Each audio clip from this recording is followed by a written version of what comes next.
Well, hello everybody, I'm Gary from Lantana Removal, Queensland. Thanks for popping on in. I haven't done a post for a little while because I've been a little bit busy with different things as it's come along. I tried to get some of the literature that was suggested by Mark Ferner's office on the Lantana Best Practices Manual, and when I tried to get it, the office that they said to get it from said that it hasn't been in print for a considerable amount of time. Anyway, out of the blue, Biosecurity Queensland contacted me over other inquiries I'd made, and the lovely lady there managed to get me a copy. She said that oh, we probably have something laying around here, so she sent me a copy of it. So I've been busy reading the material, and I don't understand some of the things with the government in relation to that stuff, because there's a lot of inconsistencies. A lot of the stuff that they say as far as Lantana, how it works and the laws and regulations on all of it, don't really connect properly. Look, Lantana's spread in a tremendous volume by water. When you go through all the stuff, there's no mention of that. It's only birds and mammals, and that's pretty much it spreads Lantana. When you dig further with some of the actual people, they turn around, and this is in DAF and DPI, they turn around and go, oh well, we know water spreads it, but it doesn't exist in their manual and their way of thinking in other things. So there's a lot of inconsistencies with it. Because it spreads with water, and it spreads so readily on that basis, okay, all of the material that's in the high countries, in the steep terrains and stuff like that, it's the most critical stuff that must come out. Because everywhere that the councils and other entities are fighting Lantana, they're fighting it down on the easy country, down on the soft stuff, and they can never beat it. And they turn around and say, well, it has a 4-year, it has a 5-year, it has a 7-year weed seed bed. That's a load of rubbish. I've cleared Lantana for the last 30 years, and I have cleared it eminently without there being any regrowth. It's next to 1% of anything shows up after that thing, and it's 1%. It's sporadic of a complete thicket, complete 40-foot high, you know, absolutely impenetrable at 40-foot high and 200 meters long, and not 1% comes up. And you walk along and you hand remove those plants when they do come up. I let them get to be about a foot high, grab them on a nice rainy day, they're gone, finished, no more, no more. There's never a second flush of that material. But if you don't clear the Lantana at the highest point or highest point above you, you're going to get reinfested from the original source. And that's why they fail every single time, and then say, oh no, there's this huge seed bed, because they had to come up with a reason why it didn't work, why they weren't successful. But I have done this for that long, and that's my success rate, that when I contacted the Department of Primary Industries and the DAF, you know, I ended up saying my thing's a revolutionary thing because I have this success rate. You guys don't. Their documented way of dealing with this stuff, they don't have those success rates. They make it sound as though it's terribly, terribly complicated. You know, remove the plant. If anything shows up, remove that. Done. Finished. Now, okay, in steep terrain, we are the only ones that meet their requirements for being able to operate on those steep slopes, okay? Because of the legislation changes to the law, this is going to be an absolutely major nightmare in the future with the restrictions that they've put. They've wiped out, you know, huge sections of our community to be able to do anything with those weeds. So I don't know what the future holds there for a lot of the farming and other networks in that, because there's huge fines to be handed out in that type of stuff.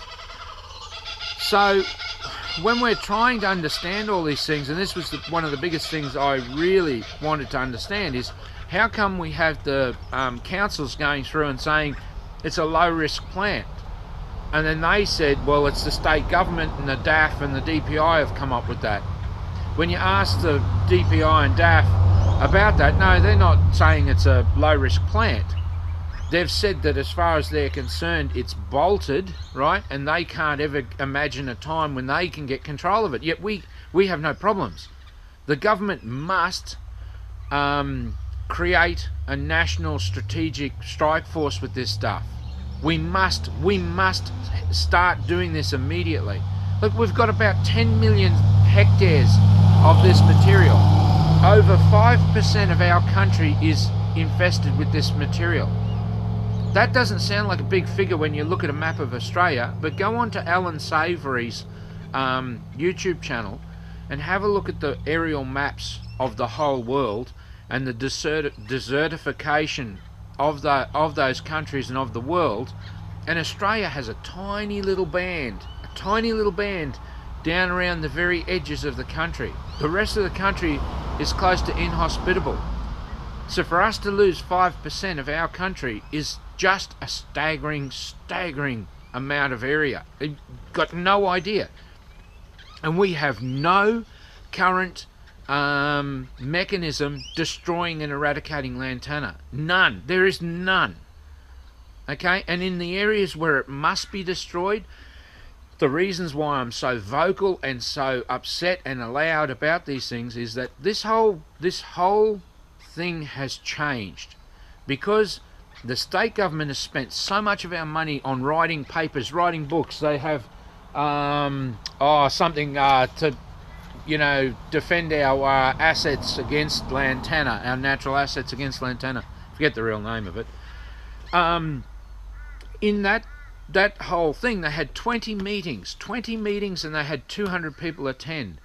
You know, there were 10 real people, there were 10 non-government bush regenerators, there was 10 of some other group. So there's 30 people in total made up the whole thing. Now, whether some of them wore the same hats, whether it was 200 in total in the whole 20 workshops, but they wrote this paper on you know, hypothesizing what animals may benefit, what animals didn't, which ones made huge areas of dieback in the forest, all sorts of different things. But at the end of it, all they do is write.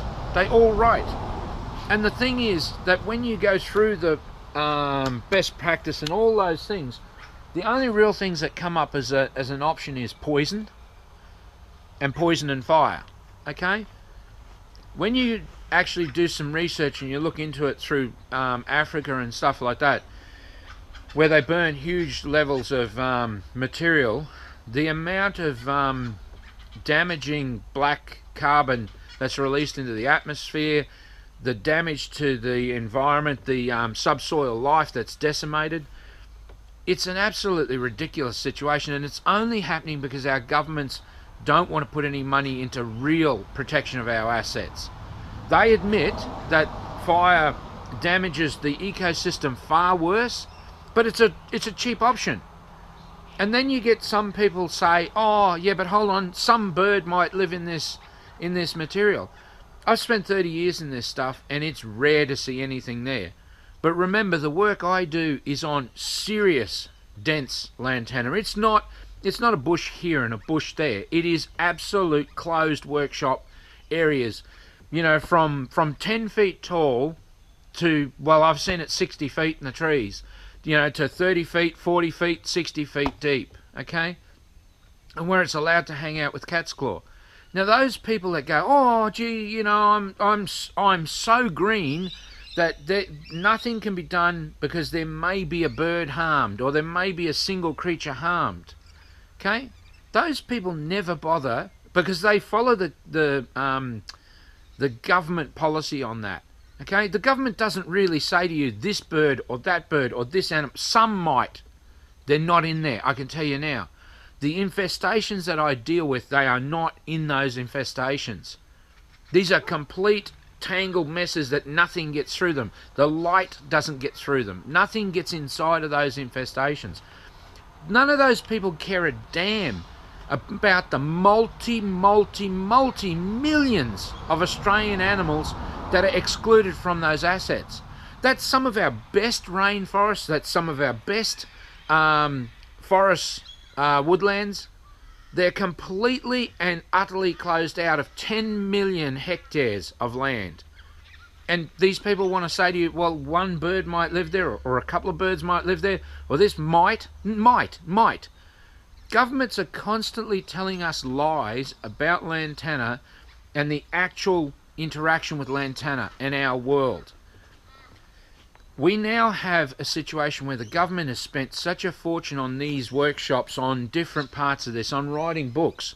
The books and the information they put out in that handbook there is, every part of it is 20 years old to 100-year-old. On an average, it'd be 40 and 50-year-old. The equipment that they're talking about being used is 40 to 50 years old. The mechanisms that they used is 40 to 50 years old. And that's what they want to tell you mechanised removal of Lantana looks like. Okay? No, we shouldn't be doing what they did 50 and 100 years ago. It's completely inappropriate these days. But we shouldn't be using fire in the management the way they talk about, because they let these places get so infested. So they just drop a match in it and burn it out. Tell me what happened to the wildlife in that. You know, for the people who are so decimated, saying you must find every single little tiny organism within those things, but they're perfectly happy for the government to walk in there and throw a match in it and walk out the other side. Don't tell me that the ecology of dealing with it on that basis is sound ecology. The subsoil damage it does to the subsoil and to the trees, the fires are so intense. The damage it does to those trees decimates our forestry. Our forestry is dying back far worse every single time we allow our government to burn those areas. These are facts, these aren't my opinions. Every time they burn those areas, there is that much more damage done to our ecosystem, and the Lantana comes back even stronger. Even they admit it in their writings. Okay? So, fire, do not use fire. Then you have the poisons. The poisons absolutely destroy the subsoil life.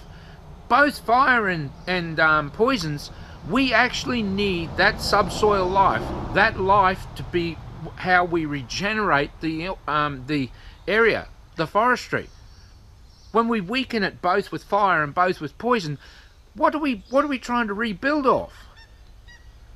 With our mechanical means, with the way we operate on steep slopes, we take it out from the high country and we work our way down to the low country, and all of the material goes. It gets processed, it gets made into compost, break down the compost, and once you get that cycle going, then you have the option within 2 to 3 months of taking that material, and where you need to put it back on the ground, spread it across the ground in those areas. But this mulching, this stuff, is a load of rubbish. It does not break down in the way that other greenery does when you compost that material. All you're doing is putting a blanket on the ground and hoping that the subsoil doesn't disappear while the erosion happens. Okay? Things don't grow through this material properly. And that load of rubbish about the real forestry growing up through Lantana, you're full of it. I've spent way too many hours actually in the Lantana. That is a load of rubbish. It's a lie. You might find the occasional tree somewhere. I could find a photo for you with one little sapling somewhere in hundreds of acres of Lantana. It's not growing through it. It's a load of rubbish. But what is more frightening to me, and the reasons why this all started of trying to get this information to you, is that with the government having spent so much money on this narrow path and saying, well, we have to educate the public. Well, nobody ever heard of these pamphlets, these booklets on the, all the meetings they had and everything else. Yet constantly in that they keep referring back to the public must be brought along, the public must be brought along. That's why I said all of these things were secretly changed, because the council's blaming the state government for changing the policy to low risk, but near as I can find, that never happened. But there were 10 councils or 11 councils that went to, or 11 council people. See, it's like using statistics. It does not hold true to say to you, well, these were the councils that attended, or it was, 11 council people, or it was 11 people from the same council. All these things change the dynamics completely. But the reality is, people have come to me and gone away from me and done their own investigations, come back and said, well, Logan City Council say it's not even noxious anymore as far as they're concerned. Moreton Bay Regional say we will not target it at all. And that's obvious. Have a look through all of those places I said. Go through Petrie out to Dayborough, out from Dayborough through to Sanford, out through Sanford over Mount Glorious, out the back towards Somerset, and have a look at the lantana through those places, and cockspur and other noxious weeds, and tell me we don't have a serious, very serious problem. The more that these councils get this material in front of your face and you don't even see it anymore, we are in a world of hurt. 10 million hectares of land completely cut off to our wildlife. And Anastasia Palaszczuk say, oh no, we have an ecological process. We believe in ecology. They don't believe in anything. They've never contacted me to have a look at these things.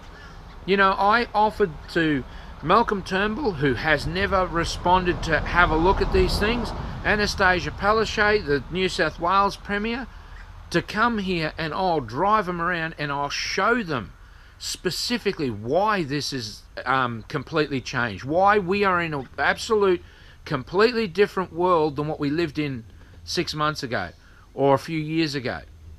Okay?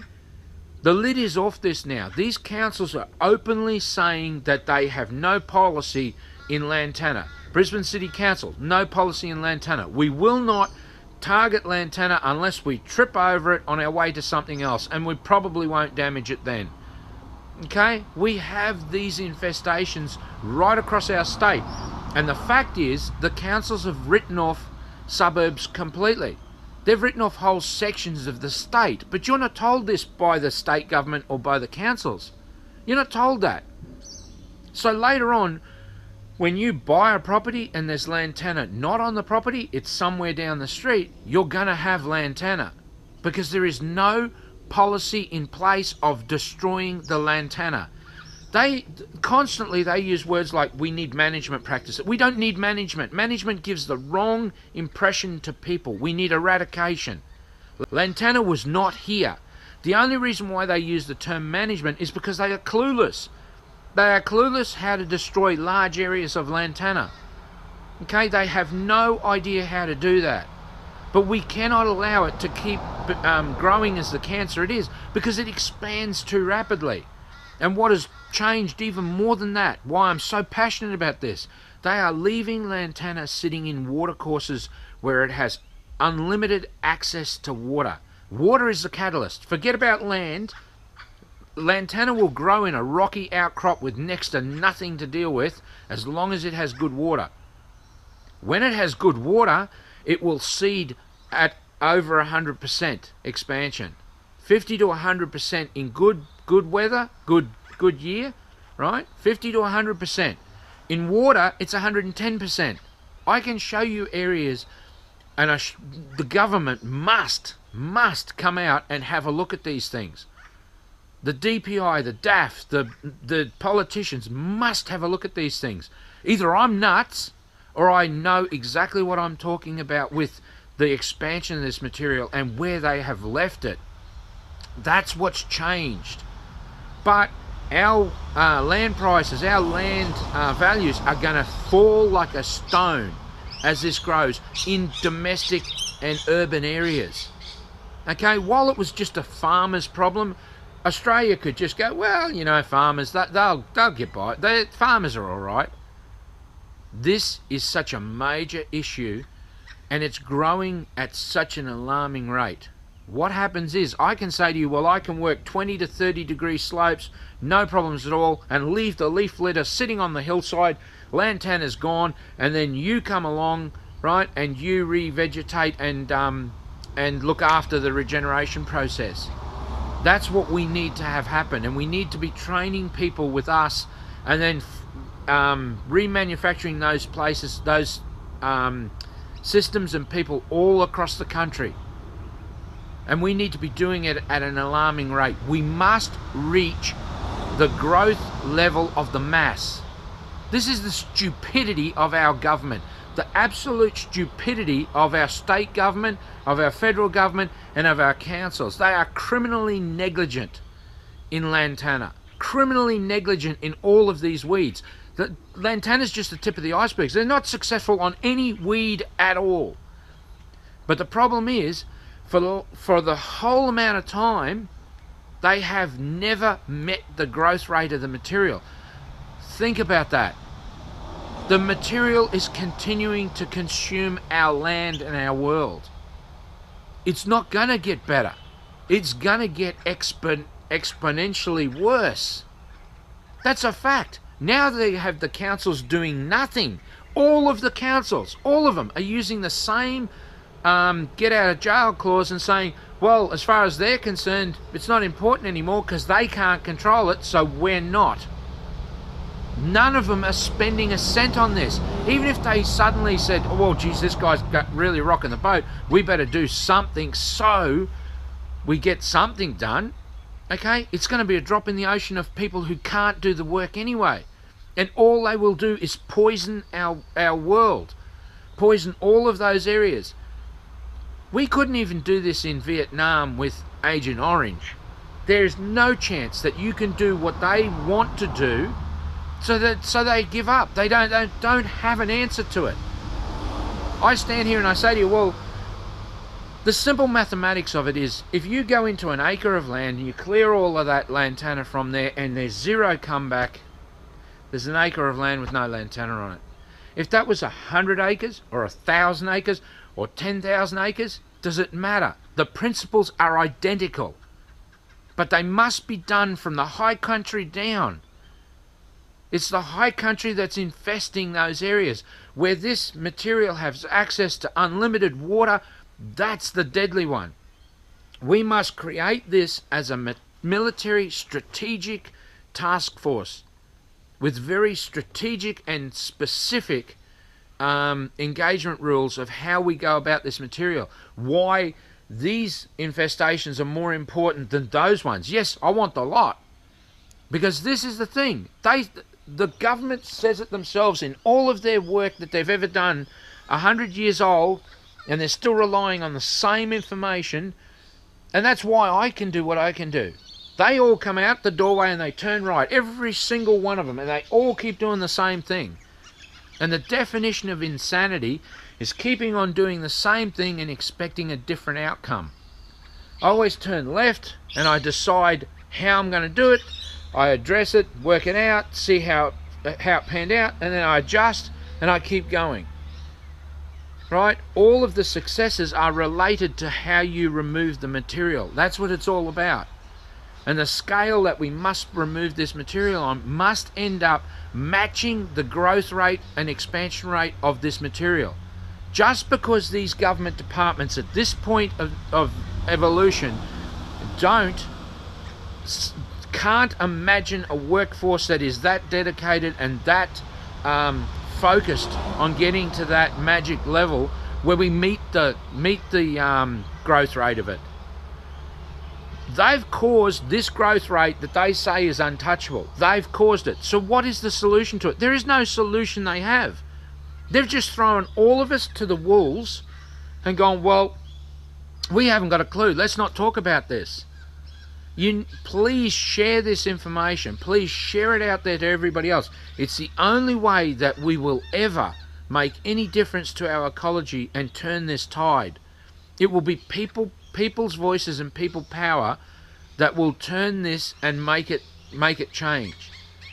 We can't be sidetracked and just allow this endless mathematics program to keep going, that they've completely turned a blind eye to it. There is nothing being done with it, and it's growing at this rate. We must meet the growth rate of this material, or else what is going to happen to our country? It doesn't matter. I'm not trying to convince you of my point of view. It is simply the mathematics of what is in front of us. The trouble for me is that I know what this material is like. I've spent 30 years in this material. I know how this material moves across a moves across a property, moves across an ecosystem. These guys don't. They've spent all this time writing books and things off information that other people had wrong. And they still don't even admit that water is the major traffic way of this material. And yet you can go and have a look at it and see exactly how it traverses across the property. Exactly what part the birds played in it and what part the actual water plays in it. And then you can see how it works backwards to consume the property and how it links the dots. It's an incredible mosaic to witness. But by understanding that, it gives you the power to then eradicate the material. We have to eradicate it. Our soil situation of bare earth must be turned back. Lantana and global warming is a major thing. In another 20 years in this country, what is going to look like? You know, if the government won't put their hand in their pocket now, right, and fight this as an actual national disaster, then what is our future? What is our children's future? This material will stop us from producing food. This material in the world stage, in 60 countries around the world, it's in the top 10. In some of the literature, in the Australian stuff, it's second on the list. If it was second on the list, okay, as the most dangerous weed, then tell me, how did it change its position from second? Factually and quotable from the powers that be, the only reason why we have any other discussion on this material is because they've lost control of it.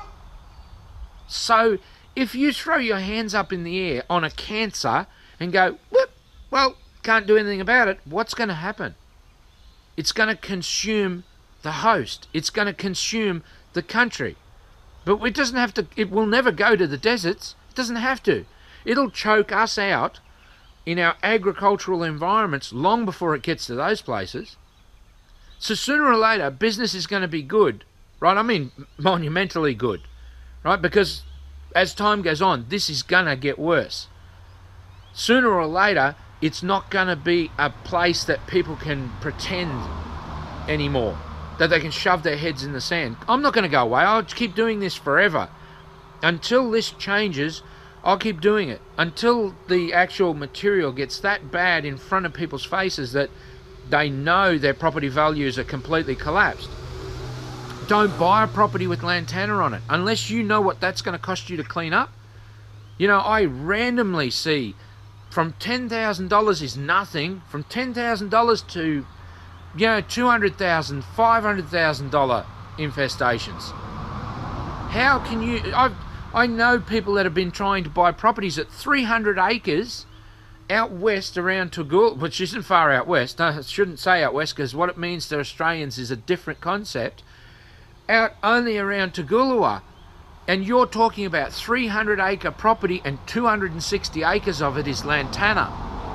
You're talking about gentlemen down at Boona that have massive infestations on their property, and the new non-clearing laws have the farmers that they can't clean the Lantana out of their material.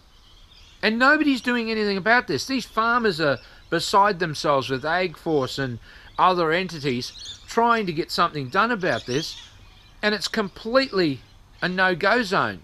The Palaszczuk government won't even come out here and have a look in the domestic environment how bad this material is.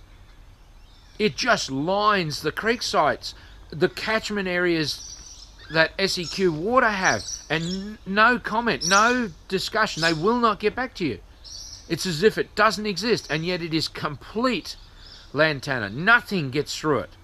That's why when I flew the drone over that material at the bottom of Mount Glorious towards Somerset, I don't have the ability to do the voiceovers, so I put music on it, and then I got into trouble because some people said, oh, you know, why is the music there? Because it gets boring watching something fly. When you look at that material, that's nearly a perfect environment of trying to explain to people. It's a complete whiteout of weeds. In those areas, the creek is even under the weeds, okay? When you look at the aerial shot of that material, there is no thoroughfare where any animal has gone through that area. So those people who say, oh, some little bird might live in there, or something might use that habitat in some way.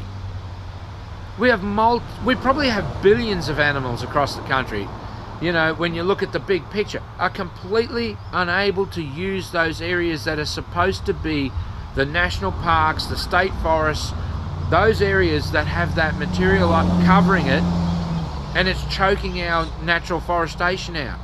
And we're not supposed to be worried about that. We're not supposed to have an opinion on that.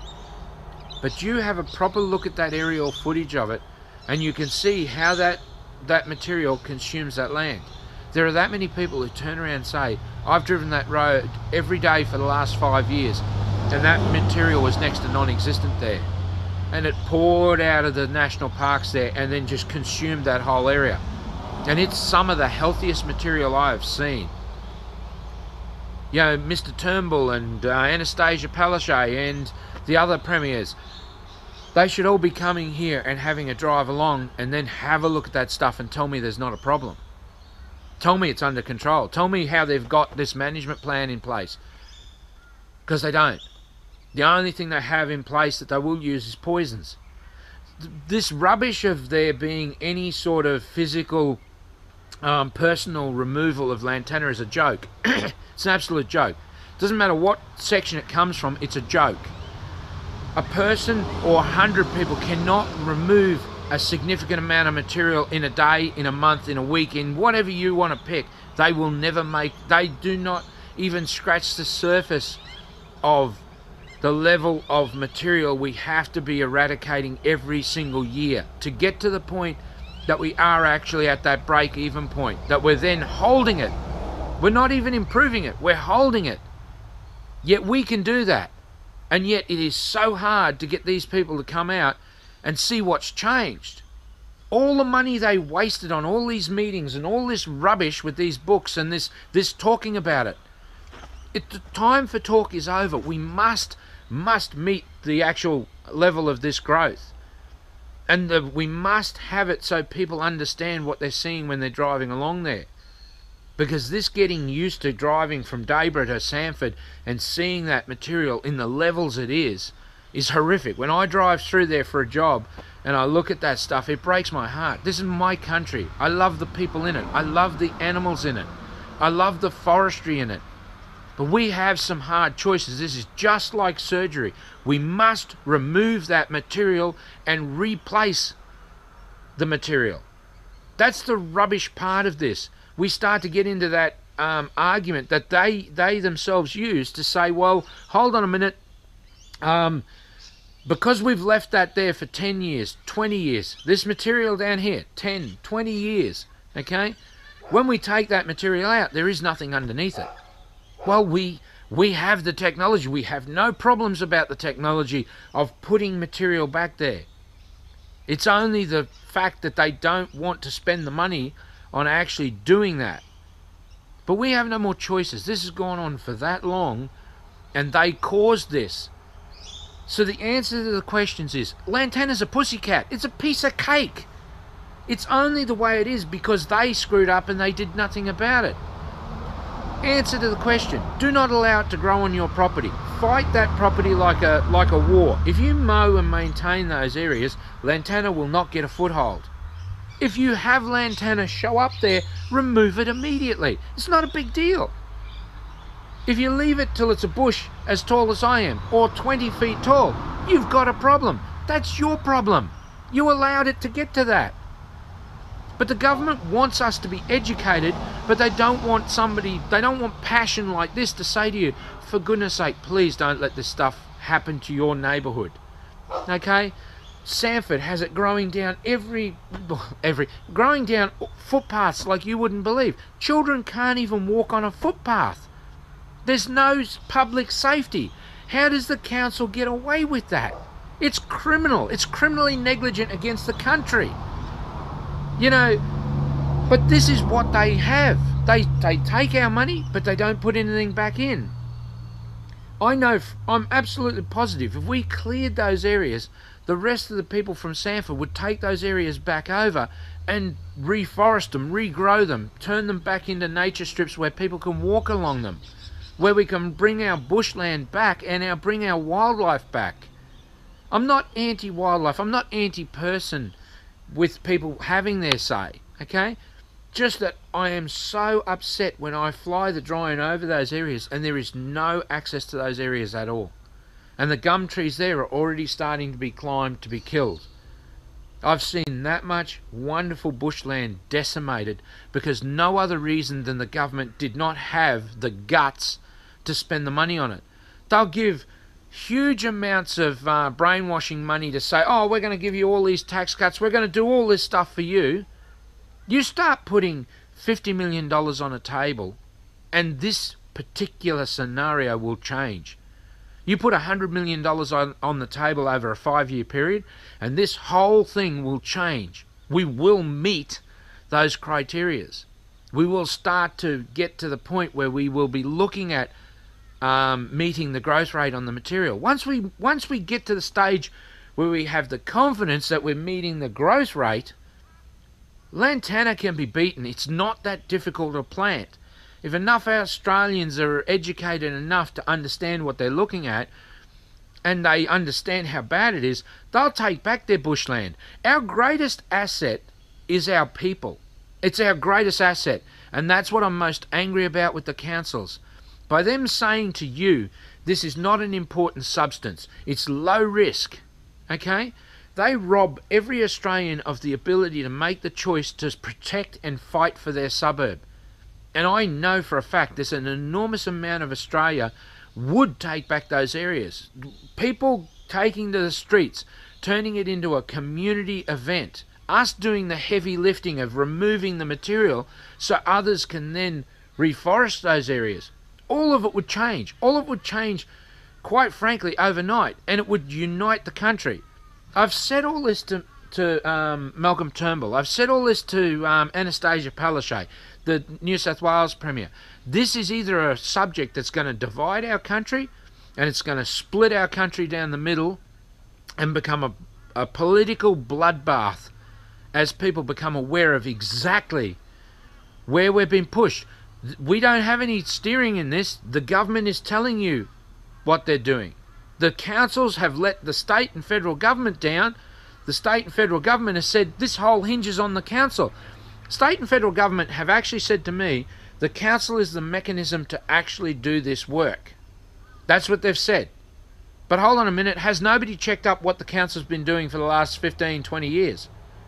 Because they've been doing nothing. This material didn't just suddenly appear. It's been 20 years in the growing, 20 or more years in the growing. So has nobody looked over their shoulder and said, well, hold on a minute, we've got a real problem? Yeah, hold on a minute, I have. I contacted all these people and said, you need to come up here and have a look at this. This is all through New South Wales. We have people contacting us from New South Wales that were prosecuted for clearing Lantana because the council had changed the laws and the classification of the land, and they took a tracked machine into that area and broke the law and got prosecuted for clearing Lantana. Are you serious? You have Logan Council saying, it's not even noxious anymore. This is a toxic, deadly weed that kills people, kills children, and kills animals. So you want to split hairs and say, well, is it the red one? Or is it the violet one? Or is it the yellow and red one? Or is it the...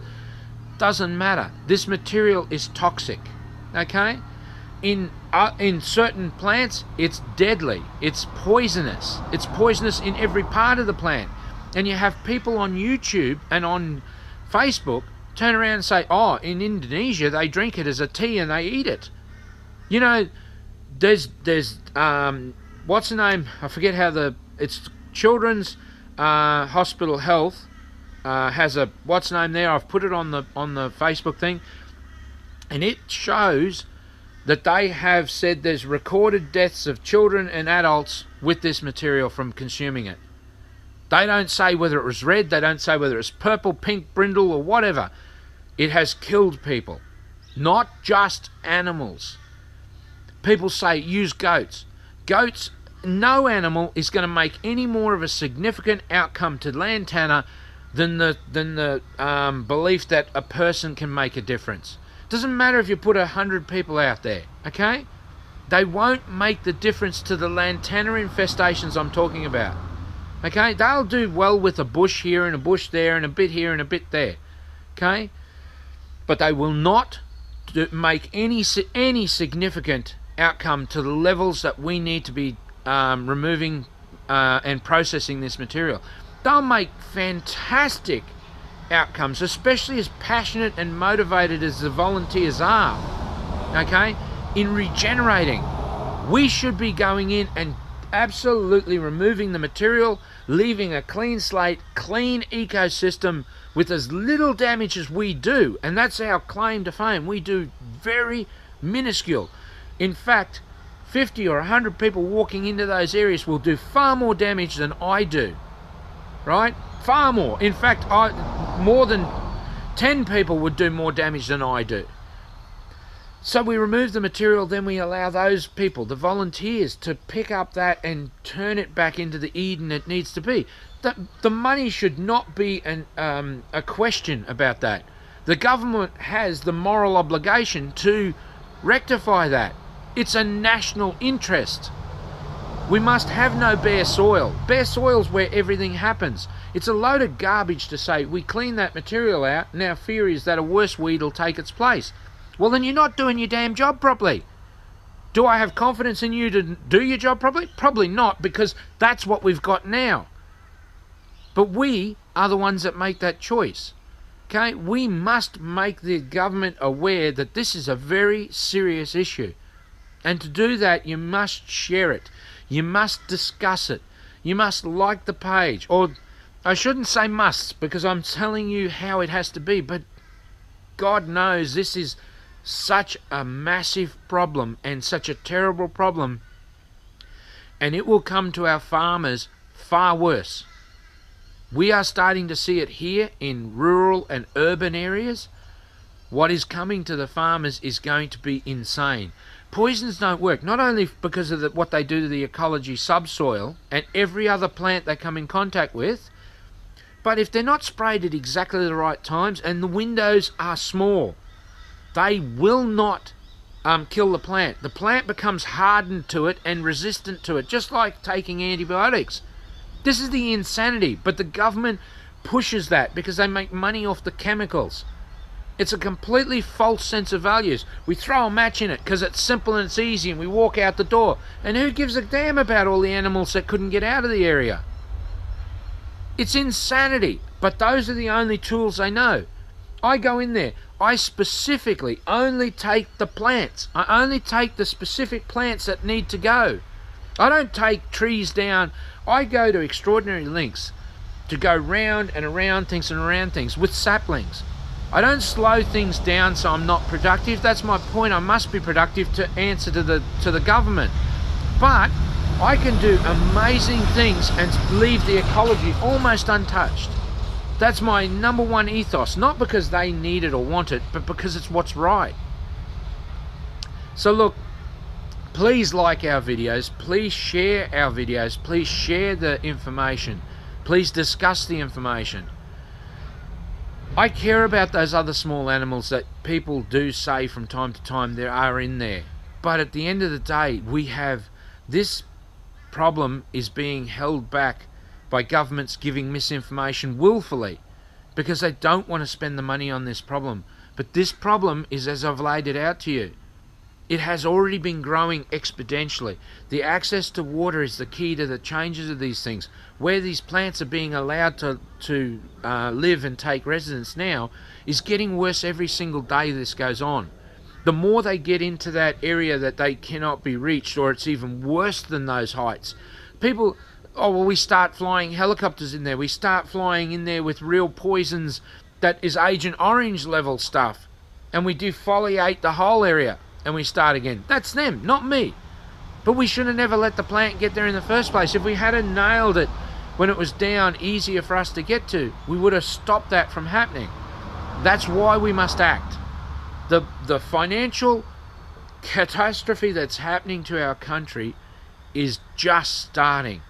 As the property values start to identify exactly how much Lantana costs, because the only place, and it's $104 million to graziers in lost revenue there, it's $17 million in production, it's this, it's that, it's going to be billions of dollars in actual urban environments in property values. We're going to see hundreds of thousands of dollar infestations that are going to cost property owners hundreds of thousands of dollars. And if we even for a second contemplate going, well, let's not do anything about it, let's legalize it and just give up on it, the ecology has already had that happen with the state and federal government and the councils, and that's why we're where we are today. This has changed completely, and that's why I'm here in front of you laying all this information out, laying out the information of how the books don't match the reality of the material. Okay, it does not work. They've spent too long using other people's information, stuff that's 40 and 50-year-old mechanisms, and said those are the mechanisms that would be used to mechanically eradicate Lantana. We need funding to be able to build even better attachments that we can remove even more material with less damage to the ecosystem. But there's no funding for any of this. There's funding for them to go and write another booklet, another hypothesis. But there's no money to fund the actual workers that go into the area and remove it. We stop talking about it, and from that moment on, action is happening. There is a documentable, countable volume of material being destroyed every single day. That's what we must do with this material before it's too late, and we can't feed our people of our country. People can't imagine that. Every time that comes up, people who have studied all their lives and don't work in the real world very much say, we have that much food, it's sickening, and it's a waste, and we will never see that. You're going to see it. It's already all through Africa, all through other parts of the world where they live off welfare and aid. You just can't imagine in Australia at this point, but with the way these things are being are growing, it's coming. But before it comes, the financial collapse is going to come. The real cost of Lantana is going to start hitting home, and land is going to be worth nothing. Huge areas of infested land is going to be worth nothing, and those infestations are infesting other places.